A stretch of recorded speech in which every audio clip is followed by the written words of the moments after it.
jumped on my head. Boy, oh boy, is this going to be the best video you've ever seen. Refreshing. Welcome back. I feel like it's been forever since I made a video. I guess it's been like almost a week. I stumbled across this video. It's 1980s TV news report explains video games. So I thought it was going to be a fun thing to watch this together, and I don't know, a lot for old people for thinking technology's stupid. Question about it, Storm. The government is having trouble with its budget, but you might end up having a little trouble with yours. When you see the price tags on this year's hottest Christmas toys, Maxine Block says the people who make electronic games smile when they look at their bank books. Bro. What? These just... I'm sorry, they're just calculators? That first one, I want to see that one again. What the heck was that thing? Like, I know it's going to make me sound super young or whatever. I'm 26, okay? 27 this year. I feel like I can comment on the freaking 80s of being a long time ago. Yeah, what is this? It's not even Space Invaders. What even is that? May very well be at the top of many Christmas lists. Electronic games being heralded by folks in the trade as this year's holiday bestseller. There are so... See, it says on there, Maxine Black is her name, but I think it's wrong. I'm pretty sure that's Howard Stern reporting the news. That's interesting. I didn't know he did that. Let's see what he has to say. So many of these games available that it's difficult to know which ones to buy. And that's why toy manufacturers are spending millions of dollars in advertising. Mission, find the 3 keys. Bro. They got a Hodor on here. That's sick. Lay siege to the tower. If you could tell, it's a TV commercial. In this battery-operated game, the player uses electronic sounds as clues to get through the maze and steal the treasure. It's being called this year's hot item. What is this? What is happening? What is this game? Oh, Dungeons and Dragons? Hell yeah. The player uses electronic sounds as clues to get through the maze and steal the treasure. It's being called this year's hot item. This is better than regular Dungeons and Dragons.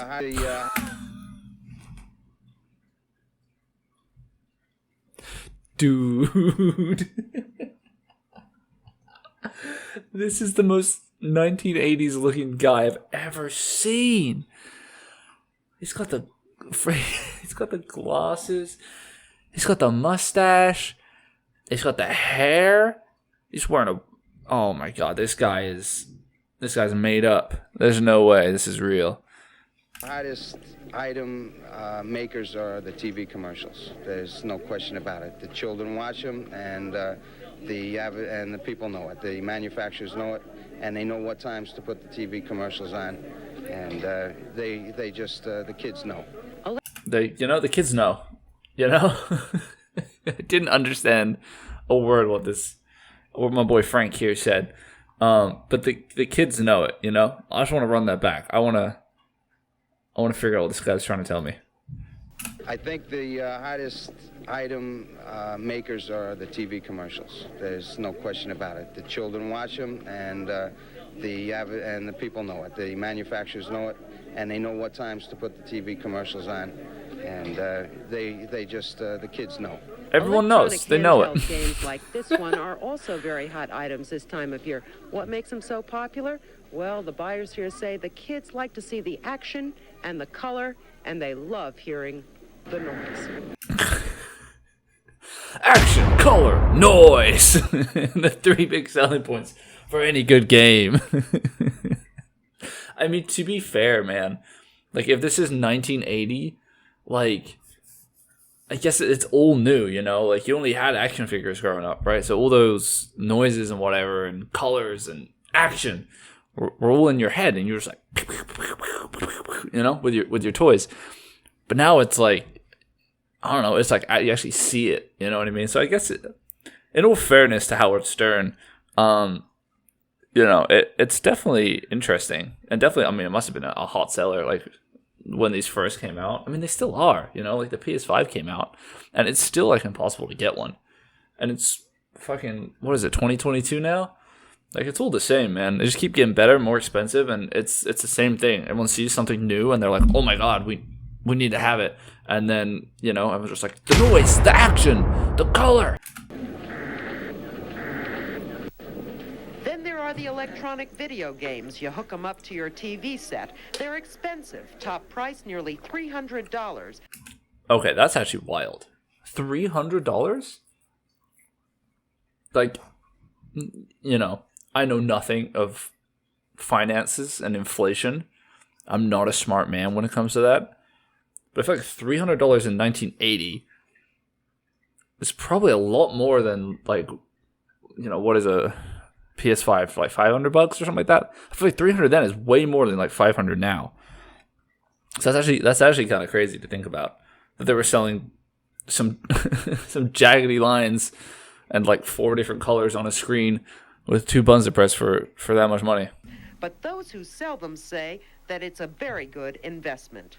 I remember when I was a kid, my father would buy a game for the family, and we'd play it. And back then, it was usually the most expensive game that was purchased for us. Now, of course, times being things being that they are, the family game is now turned into and around the TV set, it seems. And this is an ideal gift. Everyone can play it. Everyone can get involved. The problem. Yes, Frank. I love Frank, man. This guy speaks nothing but facts. God damn. What's Robert Patterson doing here? Holy cow, this is a star-studded TV segment. God damn. Be too involved. Some argue that players get so hypnotized by these games that they have little time for anything else. I have mixed emotions. I've been Oh, looking at the bro. television and the Atari over there. I have young kids, and I've been thinking about eye-hand coordination and things like that, developing those. But then I've been reading in the paper and seeing on TV the articles of the parents groups that are against them. And we're thinking it over, looking for a Christmas gift, something useful. Why are parents against them? They say that, I think a lot of the parents say that they're, especially in the arcade parlors, that they're occupying too much of the kids' time, taking their lunch money, things like that. They're kind of expensive. That's actually really interesting to hear, because I feel like nowadays, God, I'm so old. Nowadays, kids seem to use the iPads. Yeah, like, I feel like the parents give the kids, like, iPads and YouTube and their phones to watch to keep them busy, right?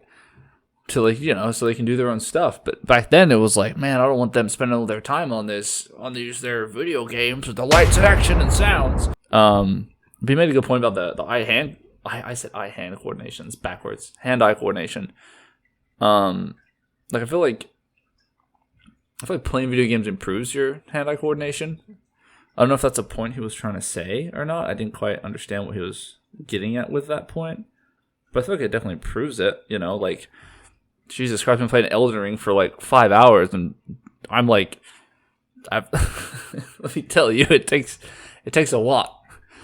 You roll freaking half a second late, and this motherfucker's just like, boom, and you're dead. And then you gotta start an hour ago from where you lost saved, because the game is torture. Oh, Bill Hartman wouldn't like that, and the amount of time that game takes to complete. Expensive. Do you have one? Yeah, Who bought it for you? my mother. Did she say it was a big sacrifice? Yeah. How many hours? All right, this kid. Oh, hold on 1 second. I want to go back just for a second. This kid, Dave McCann, electronic game player.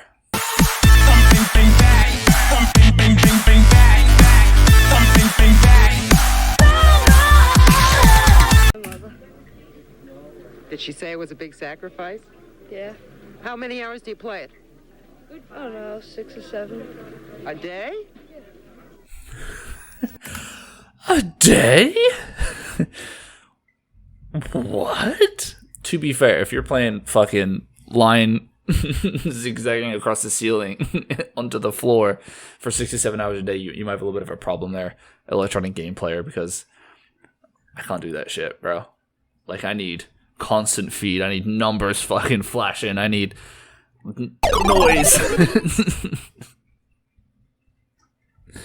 How's my guy playing? Where is it? How's my kid playing this for 7 hours a day? They kind of got like more boring kid. Like, this kid is the original dork right here. This is the original dork.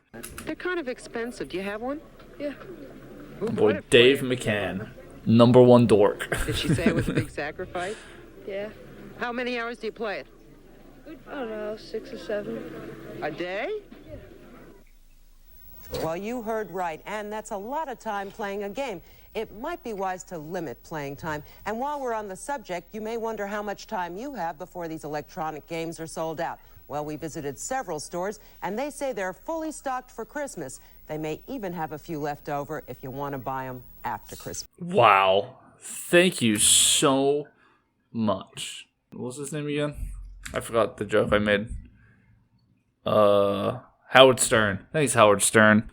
Anyway, on the subject of old like interviews, I suppose. This one's fast forward like 1999, I believe it is. I found like this this interview compilation of when the Phantom Menace was released. I thought it was freaking so funny, so I just wanted to watch it with you guys. All right, we have speed. Not in the literal sense, of course. Not like a pod racer. Not like a pod Sorry, this lady kills me, man. Not like the literal sense. Her interviewing, like you're gonna see throughout this, is immaculate. She is phenomenal. Like Jabba the Hutt makes brief appearances, but he's not. Sorry. Why is she sat like over there? So Jabba the Hutt, Not as gross as he was in Return of the Jedi. Thank you, Mr. Lucas, for that. Tell me how to pronounce the character's name. Qui, as in quiet. Qui-Gon Jinn. Qui-Gon Jinn. I guess that's why in the film they call you just Master. Is there any meaning to that name? If you were on a late night show, like a Howard Stern or something, I would give you a full name. Howard Stern! I enjoyed this movie very, very much. I'm a big Star Wars freak.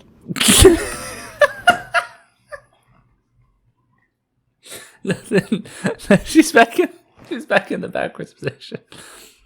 I'm an absolute Star Wars freak. It's just in her lime green jumpsuit, just like. Oh, what is this, man? Why does she keep turning around? Miss Chewbacca, Chewie will always be one of my favorites. They make that especially for you? I only had a specific, maybe a few of these made just so I could wear them when I got to this and probably throw some to my friends because it's not licensed merchandise. George Lucas will come swooping down on you. Possibly, yes, and it might endanger my chances of being in the next two films, yes. Darth Maul. There was a scene.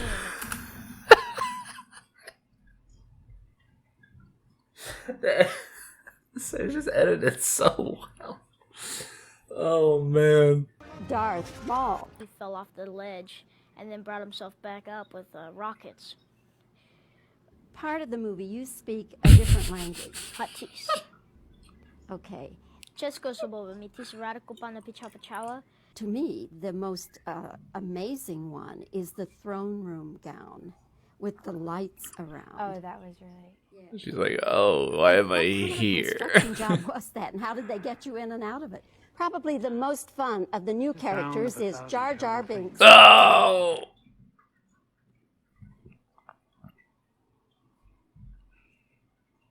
I forgot about this part. This is why she's an absolute Star Wars freak. Because she's the only person on this goddamn planet that liked Jar Jar Binks in these films. Ugh. Blech. Played by Ahmed Best. Some moviegoers are having trouble understanding him, but Jar Jar is supposed to say words differently with an island dialect. Jedi Council. He's pretty much the head of the Jedi Council next to Yoda. Yoda's right-hand man. Yeah, I'd like to think that. Yes. Yoda's administrative assistant. Yes. Yes, the man who is here. Yes. And that's a lot of ear to have. That's a lot of ear to have. Yes, you're right. If you keep your expectations in check, you can have a blast with this new Star Wars. I've seen it twice, and when the crowds thin out, I may go again. Darth Maul.